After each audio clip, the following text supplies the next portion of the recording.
The Earth is an amazing blue planet, covered 75% with water, the essence of life itself.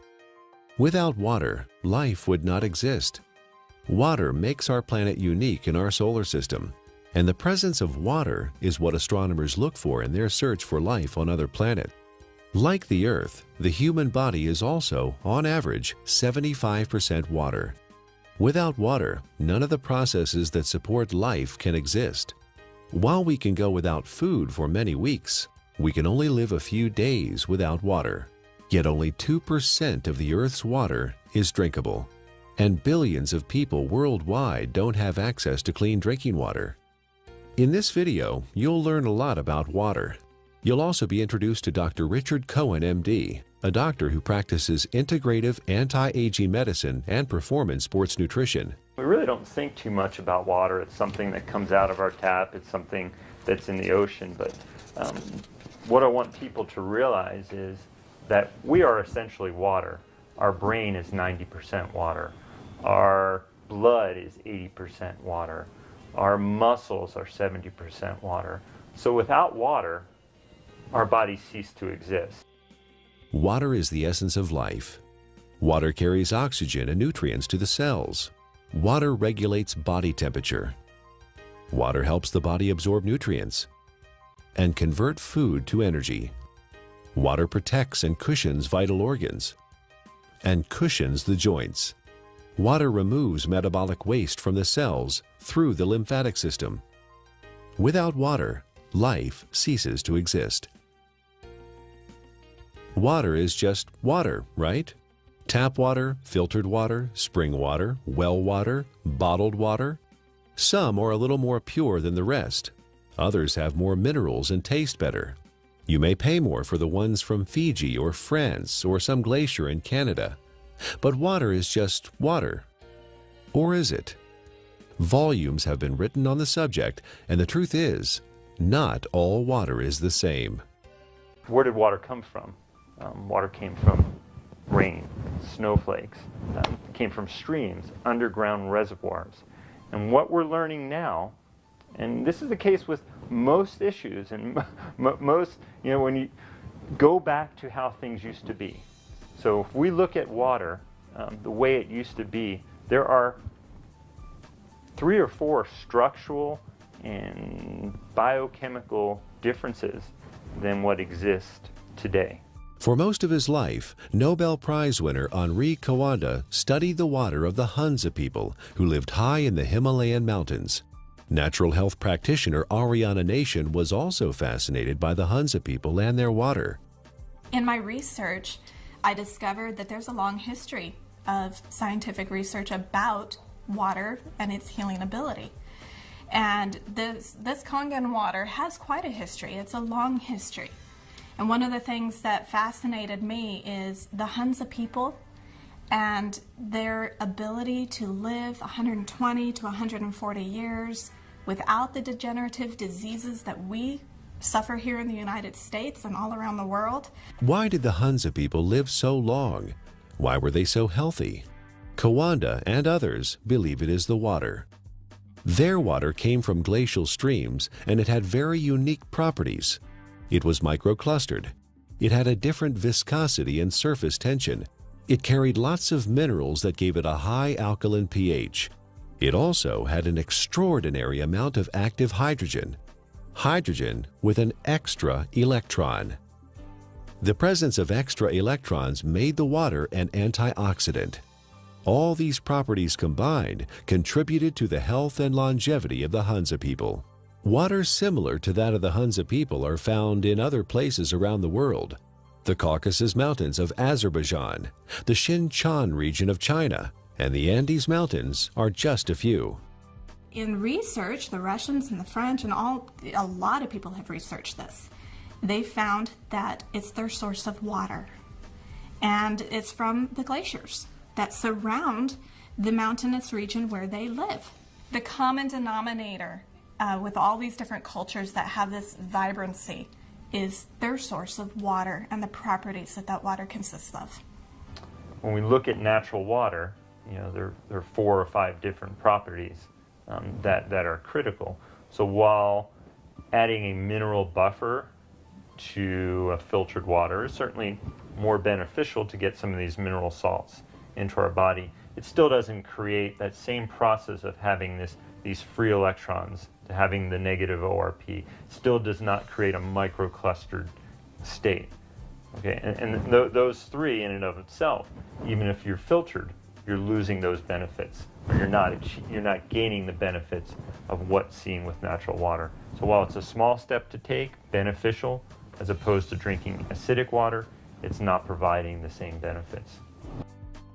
Is the tap water we drink today anything like the glacial milk that the Hunza people drink? Not even close. It has lost most of its living energy properties as it has traveled through our municipal water system. It is free of pathogens most of the time, but now carries chlorine, fluoride, and chlorine byproducts. It is sometimes contaminated with radium, rocket fuel, and pharmaceuticals like birth control pills. If your pipes are old, your water may be contaminated with lead or other heavy metals. And if the water where you live is acidic, water treatment plants add lye or ammonia to make it neutral. Not exactly glacier milk, is it? Where going back to the natural state of water is essential and critical for health. But we haven't done that, have we? Instead, we came up with a better answer: bottled water. Last year, Americans spent more on bottled water than on iPods or movie tickets. $15 billion. Every year, we pitch 38 billion water bottles into landfills. Over $1 billion worth of plastic. Only 9% of plastic water bottles are recycled. 91% become litter or landfill. A large percentage of this trash finds its way to the oceans, where it ends up part of a floating island in the Pacific, twice the size of Texas. But you do understand chemicals and toxins in your water are not healthy. And we do understand that having a plastic dump the size of Texas floating around in the Pacific Ocean and now is broken down into micro little plastics and getting into fish and other animals is not a good thing. The environmental cost of bottled water is not just the trash it generates. It requires 2 liters of oil to make a 1-liter plastic bottle and transport it to the consumer. Spending thousands of dollars to ship water from Fiji to drink in the United States, and the energy that requires to do that is ludicrous. More than 1 million bottles a day of Fiji water, untouched by human hands, is produced in a country 6,700 miles away from California and transported halfway around the world for our consumption. At the same time, more than 50% of the people in Fiji don't have access to safe drinking water. Oh, by the way, you might want to know that by the time Fiji water gets to you, it is only slightly alkaline and has a positive ORP. It's not Fiji water anymore. Is bottled water any better than tap water? Given what it costs, it should be, but it's not. In fact, a significant percentage has more contaminants than are allowed in tap water. Most of it is purified municipal tap water that has been cleaned up through reverse osmosis, which not only removes chlorine and other contaminants, but strips the water of all minerals. Reverse osmosis also wastes 4 to 10 gallons of water for every gallon produced. In Japan, RO water is known as dead water. Nearly all bottled water we tested came out as acidic. Even spring water that should be alkaline came out acidic. Even worse is that all bottled water we tested had a highly positive ORP, or oxidation reduction potential. Water that has a negative electrical charge, like the natural ancestral waters, is best. Bottled water may be clean, but it does not have the life-giving properties of natural water. Finally, there's the cost factor. It's hard to believe, but if you consume the amount of water you should every day from bottled water, you'd spend over $2,000 per year. Over 15 years, the lifespan of the best water ionizer on the market. That adds up to a lot of money. If the water we used at home cost what even cheap bottled water cost, our monthly water bills would run $9,000. $15 billion per year is spent on bottled water in the U.S. and over $1 billion worth of plastic ends up as trash. Is there a way to save the earth and save money at the same time? You know, spending $2 for a small 12-ounce bottle of water is, what is it, 5, 6, 7 times more expensive than fueling your car. Doesn't make sense, does it? Especially when you're buying water that is acidic. You're buying water that may be devoid of minerals. You're buying water that has a positive ORP that is damaging. Doesn't make sense, does it? Maybe there's a way to produce your own clean water. Well, it would be nice to have a glacier in our backyard, or it would be nice to have a fresh mountain spring that's just percolating out of an aquifer in the earth. Most people don't have that. But what we do know, interestingly enough, is in places where that does exist, one of the key components is this clean, natural-based water.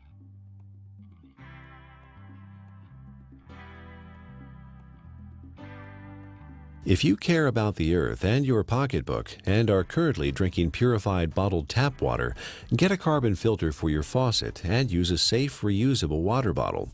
However, if you want to improve your health, drinking ionized alkaline Kangen water is a better choice.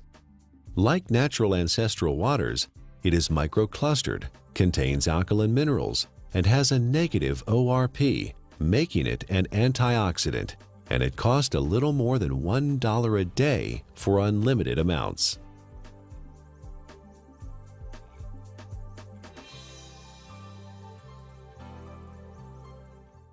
There's no doubt that the U.S. is experiencing a crisis in healthcare. We spend more on healthcare than any other country, but rank just 37th out of 191 in performance. For the first time in the last 200 years, U.S. life expectancy is expected to decline, not increase. You die earlier and spend more time disabled if you're in America than in most other advanced countries. According to the Centers for Disease Control, over 60 million people in the U.S. are obese. That's 34% of the population. 50 million people have high blood pressure. 13.5 million people have coronary heart disease, with 1.5 million suffering heart attacks every year. 16 million people have type 2 diabetes. 41 million are pre-diabetic. 95,000 people are diagnosed with colon cancer each year. The solution? A pill for every ill and an ill for every pill. The pharmaceutical industry is a $680 billion giant, and our lifestyle keeps them in business. Eat, drink, and be merry, then call 911 for a surgeon. Fortunately, we are experiencing a paradigm shift, a sea change in how many people view their health, from treatment of symptoms to prevention and optimal wellness, from disease care to health care. Many experts in new medicine or new biology believe that dehydration and chronic acidosis are the underlying causes of many diseases. They believe we are chronically dehydrated on top of being overly acidic due to our modern diet and lifestyle. These two factors combined set the stage for the development of most, if not all, illness. Most people don't believe that dehydration is a problem because they drink fluids, coffee, tea, soda, etc. But chronic dehydration has no obvious symptoms. It's not like the man dying of thirst in the desert, and you can be chronically dehydrated even if you think you are consuming enough fluid. Adequate hydration is critical to how our body functions and heals itself, and water, pure water, is the natural way to stay hydrated. What we need to understand is what is water and what is not water. We as a civilization, or as a modern civilization or modern culture, have begun to think of water as tea, as soda, as milk, as energy drinks, as coffee. It has water or liquid substance to it, but it is not water. Okay? Even what comes out of our tap and what is in the bottled water. While structurally may be the water molecule, once we understand how water exists in its natural state before modern times, we'll realize that even that is not necessarily the water that our body evolved to exist on. How can one determine if they're drinking enough water is the question. First thing is, if you're thirsty, you're way behind. Okay, that's a clear point. Our thirst mechanism doesn't kick in until we're already slightly dehydrated. So if we wait till we get thirsty, then we are already beginning to become dehydrated and might experience symptoms like not thinking quite as clearly, or beginning to feel fatigued, or muscles may cramp up, may even start to feel hungry. And a lot of times hunger is really a sign of thirst. We are born 95% hydrated. As we grow up, we lose a little more water every year. When we reach middle age, we're about 70% water. In our 60s, maybe 60 to 65%. A steady decline until death when we are just 50% water. There are several signs of chronic dehydration that arise when the body enters survival mode and begins to preserve water for the most vital functions. There are 5 distinct conditions related to chronic dehydration where the body begins to ration water: asthma, allergies, hypertension, constipation, and type 2 diabetes. Symptoms include exhaustion, lack of energy, headaches, skin problems, obesity, and joint pain. Finally, and perhaps most importantly, the acid-alkaline balance of the body is disrupted, leading to chronic low-grade acidosis and a host of modern diseases related to that condition. Don't wait until you're thirsty. Have a glass of ionized water. It's microclustered, alkaline, and contains active hydrogen and bicarbonate buffers. Critical is first thing in the morning, wake up and have a big glass of water. Make sure you drink a big glass of water through the day and see how you feel. It's sometimes incredible, and the effects can be very dramatic because people have never really had clean, natural water.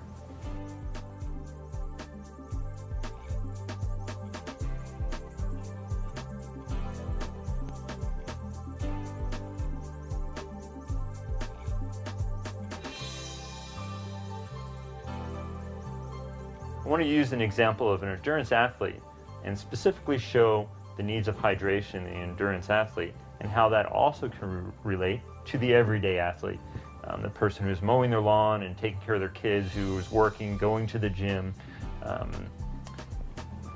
the weekend warrior, and how critical hydration is. We know that an athlete who is 1% dehydrated could have a 3% reduction in performance. Now, well, that doesn't sound like a lot. An athlete can spend hours and hours training, and in for example, a 1-hour event, a 3% reduction is almost 2 minutes. And that's the difference between winning or losing a race. One of the most important things you can do is to make sure you have enough fluid the night before. You cannot catch up the same day. When you're dehydrated, you build up lactic acid and you don't clear it. When you're dehydrated, the muscles don't receive the nutrients as effectively. When you're dehydrated, the cells, as we've talked about, don't communicate well with one another. When you're dehydrated, the oxygen carrying capacity of the blood diminishes. So you can see oxygen, energy production, neurological connections between cells are all critical to that endurance as well as the power athlete. Taking that example of the endurance athlete to the everyday person, you can see how you can become fatigued. You can see how your thinking may not be quite as sharp as it needs to be. You can see how hunger could play a role, or you begin to yawn, or your muscles are a little bit tight from sitting in the same place throughout the day. Hydration is critical. It's critical to the athletic endurance performer. It's critical to the everyday endurance athlete who wants to make it from the morning to the night as effectively and efficiently as they possibly can. Alkaline ionized water is a great choice for hydration for competition athletes, recreational athletes, and everyday people because it is microclustered, and the free hydrogen and bicarbonates help neutralize acid buildup and toxins.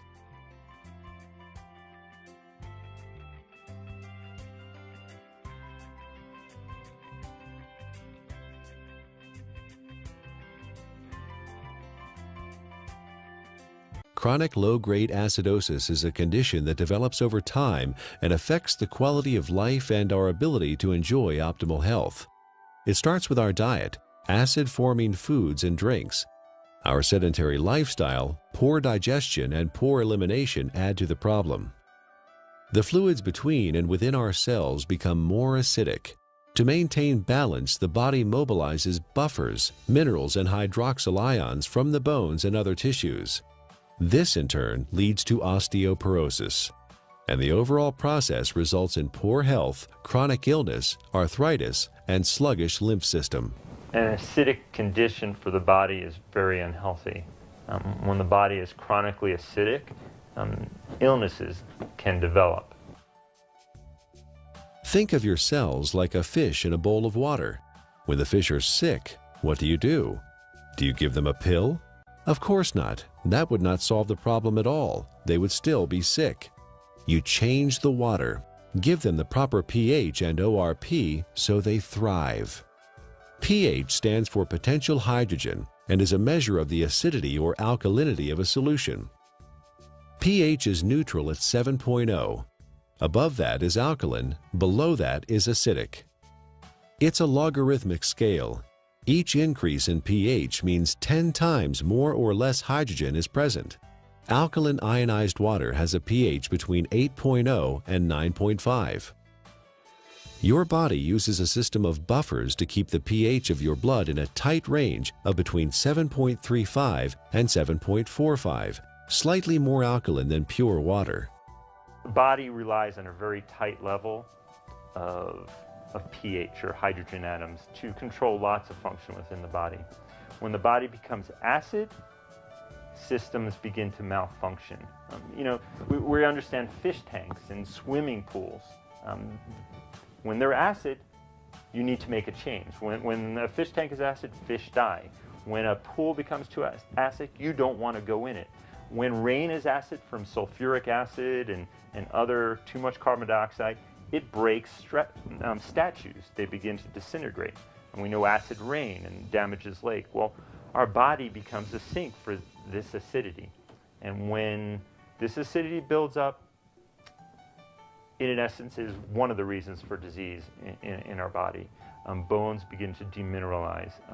Our ability to create energy decreases. Our immune system becomes depressed. The inflammation for aches and pains increases. Not a good thing to be acid. Dr. Linda Frassetto has proposed a revolutionary hypothesis that obesity is an evolutionary adaptation. While at one time we were able to metabolize our food and dispose of the normal acid waste through our kidney and liver using the bicarbonate buffer system, the sheer amount of acid waste that the body must handle today has created a problem. In order to protect the internal organs from damage, the body has adapted and now stores acid waste in the fat cells, as well as turning it into cholesterol, uric acid, kidney stones, and other storage forms. In her book, The Chemistry of Success, Dr. Susan Lark describes the effects of chronic low-grade acidosis. First, you tend to tire easily and become fatigued, retain toxins and heavy metals, lack energy to achieve your goals, become more pessimistic, develop chemical sensitivities, experience stiffness and joint pain, brain fog, and chronic fatigue. Several long-term medical problems are due to chronic acidosis: high blood pressure, autoimmune disorders, cancer, heart disease, diabetes, and inflammation.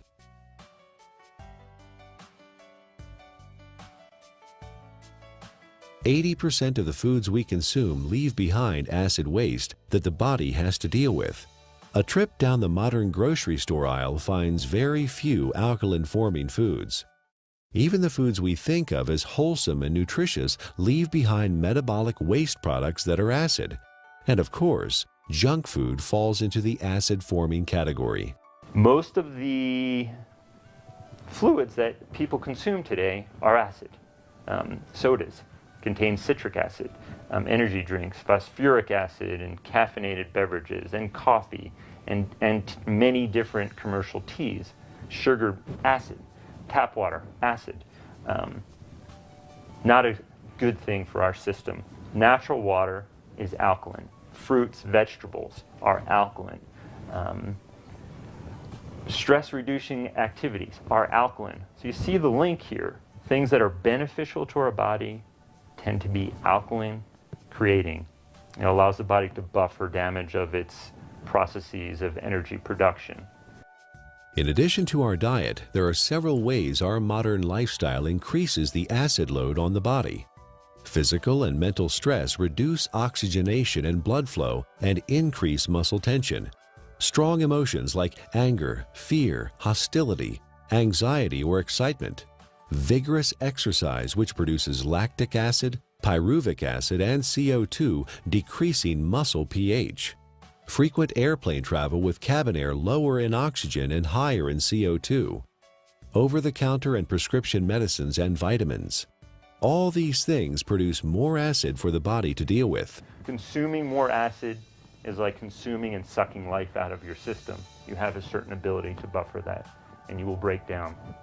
So water in its more alkaline state, it provides it more of a capacity, to handle some of the stressors of life that we face, or the choices that we face. Drinking ionized alkaline water, the equivalent of ancestral or glacial water, is an affordable, practical, and accessible solution to provide the body with a constant stream of alkaline bicarbonate buffers to neutralize acidity with no side effects. The cycle of wellness begins with a diet that contains more alkalizing foods and ionized alkaline water.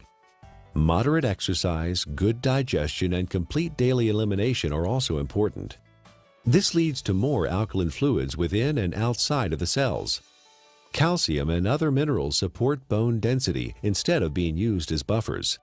An alkaline body leads to better digestion, less illness, fewer colds or flu, a feeling of well-being, better lymphatic flow, more energy and stamina.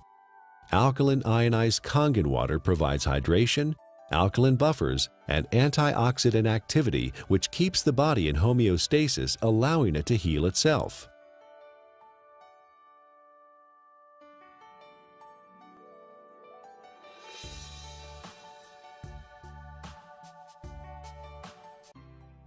Japanese scientists investigated the Russian research about Hansa water and found that electrolysis could be used to create living water with properties similar to Hansa water.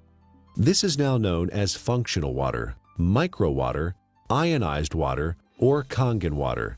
Kangen is a Japanese word that means return to origin, or in chemistry, reduced, having an extra electron. In the U.S., Kangen water is the trademark of Enagic USA, who market top-of-the-line water ionizers. Anyone with an ion water generator can make Kangen water from tap water.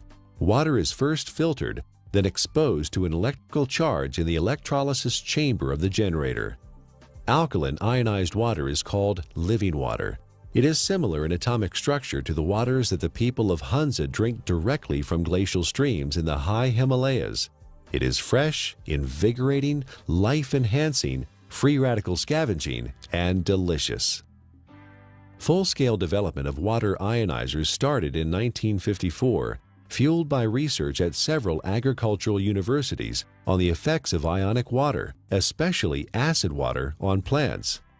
Experiments on the human body followed, conducted by Japanese doctors and other scientists around the world. In Japan, hospitals and clinics have used purified, electrically restructured, ionized alkaline water for over 30 years to treat a number of disease conditions. Following efforts by Japanese medical doctors and agricultural doctors, the water ionizer was approved for medical therapeutics by the Japanese Ministry of Health and Rehabilitation in January 1966. Well, we don't have a glacier. We don't typically have fresh streaming water. One way to do it, and this has been studied by the Japanese, is a process called ionization.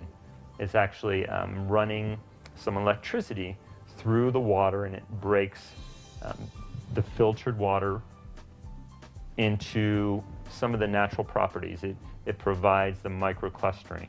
It increases the alkalinity.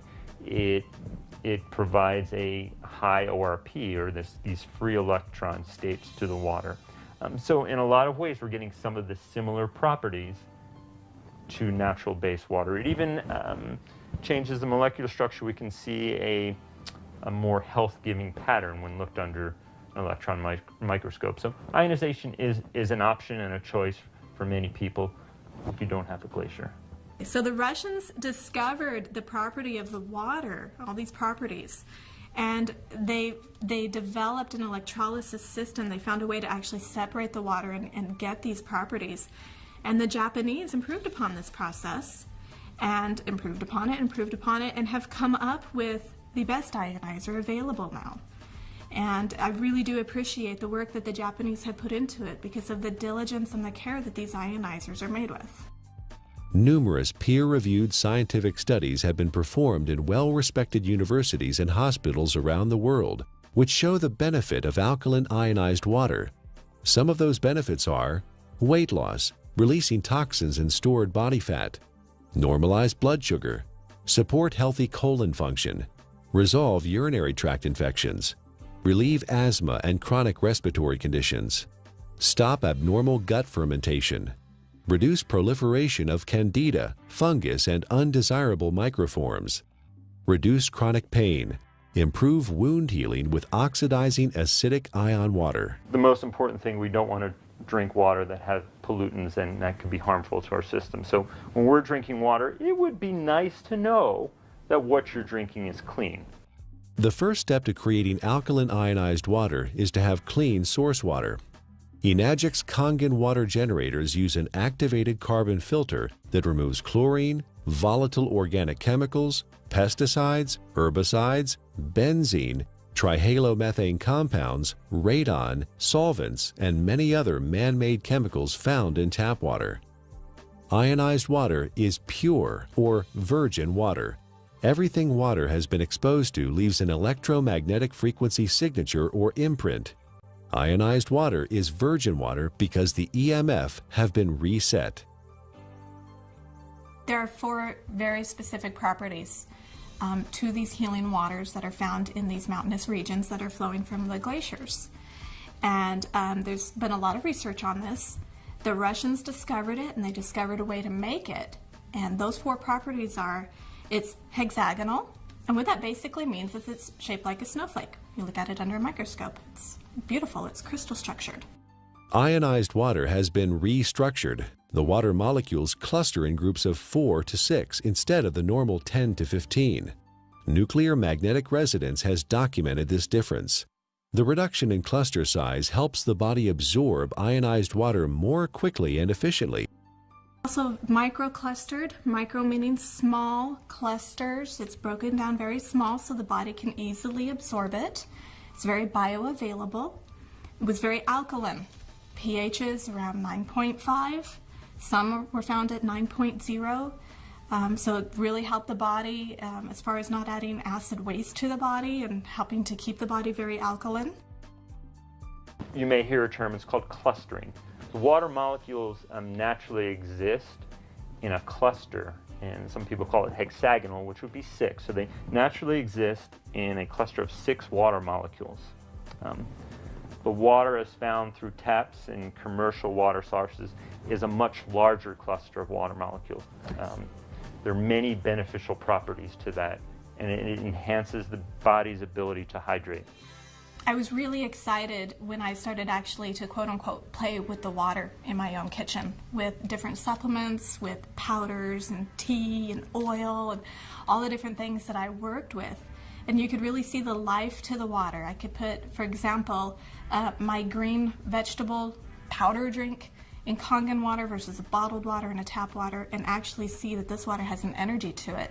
In fact, it will stir itself and become very, very absorbable, and you can watch that happen within the water.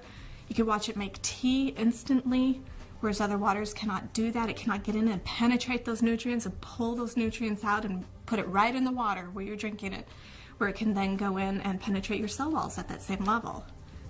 Many people complain that they find it difficult to drink large amounts of water because it makes them feel bloated and heavy.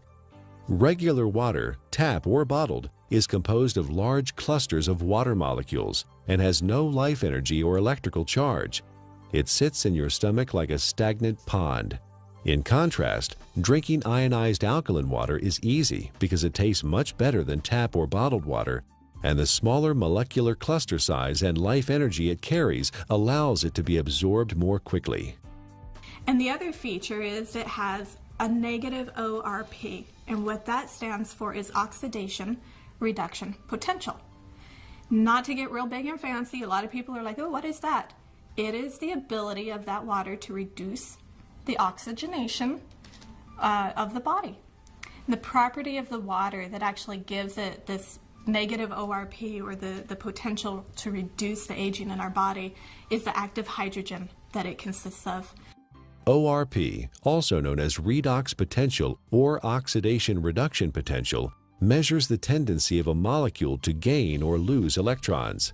It is measured in millivolts. When a substance has an electron to donate, it measures with a negative charge. When a substance loses an electron and is positively charged, the ORP is plus. Negatively charged substances act as an antioxidant. Positively charged substances act as oxidation enhancers.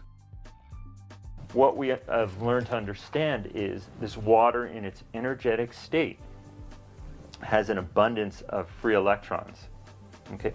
The Earth is loaded with free electrons, and where that comes from is lightning strikes. Okay? So we have all this energy potential in the Earth that's imparted to the water, and when we consume the water, you're basically consuming a antioxidant. We know vitamin C, vitamin E, all these particular nutrients that you may take. In its natural state, water has a similar or even perhaps more powerful ability to quench out free radicals or inflammatory processes that may occur from natural processes within our body to create energy, to fight infections, as well as to quench out some of the destructive things that we may do in our modern life, from pharmaceutical agents, cigarettes, alcohol, over-exercising, stress. Water can help buffer that in its natural state. Like natural ancestral water, ionized water holds a measurable negative electrical charge. This is what gives the water vitality or life energy. Almost all other drinking water available to us has a positive charge, which means they are oxidizing agents. Only negatively charged water can efficiently flush out toxins and poisons in the body at the cellular level and neutralize free radicals. A free radical is a molecule of oxygen that has lost an electron and is positively charged. It is also known as active oxygen. This active oxygen is hunting for a replacement electron from somewhere else in the body. Active oxygen damages the cell membrane and even DNA. Antioxidants produced by the body and from our food provide free electrons to stabilize active oxygen free radicals. Ionized water is one of the most powerful antioxidants known. Ionized water has millions of hydroxyl ions per glass. No other water has this incredible benefit. Acid alkaline is the amount of hydrogen that's present. When there is tremendous amounts or a large amount of hydrogen, a system is termed acid. The pH is considered low. When there is lesser amounts of hydrogen, it's alkaline. The second component of water in its natural state, as we just spoke about, was having natural minerals. Okay? Right. Being able to get these nutrients which are critical to our health, and those don't exist for the most part in commercially bought or tap waters. Water in a alkaline state provides the body with a greater capacity to buffer some of the natural processes that stress the body, as well as the lifestyle processes that also stress the system. And drinking water in a natural alkaline state provides you with a substance that is not acid, that is not damaging to your system. So you can look at it from two different ways, eliminating all the unhealthful things that we don't even think about and consuming clean, natural base water. Is ionized alkaline water safe for anyone to consume? Certain medical conditions require fluid restriction, so you should follow your doctor's advice. For these people, because of the unique imbalances that are created, extra fluid is not processed well. So the standard conventional mechanism, don't take fluid because you can't process it. Let's minimize it.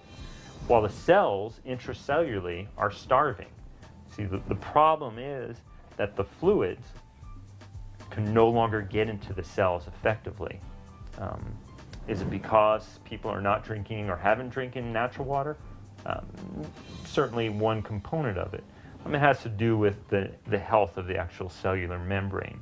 So for these people, well, I don't want to say drink all the water you can, but I think you will find for whatever water that you can, or fluid that you can, by consuming water in a natural state, you may begin to enhance the intracellular component of the water and lessen some of that extracellular water that exists.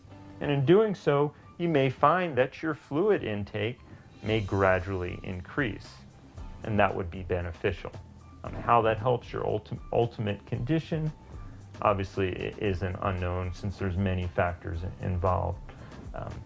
But water in its natural state, microclustered, alkalinized, is going to give you, in essence, the most bang for your buck.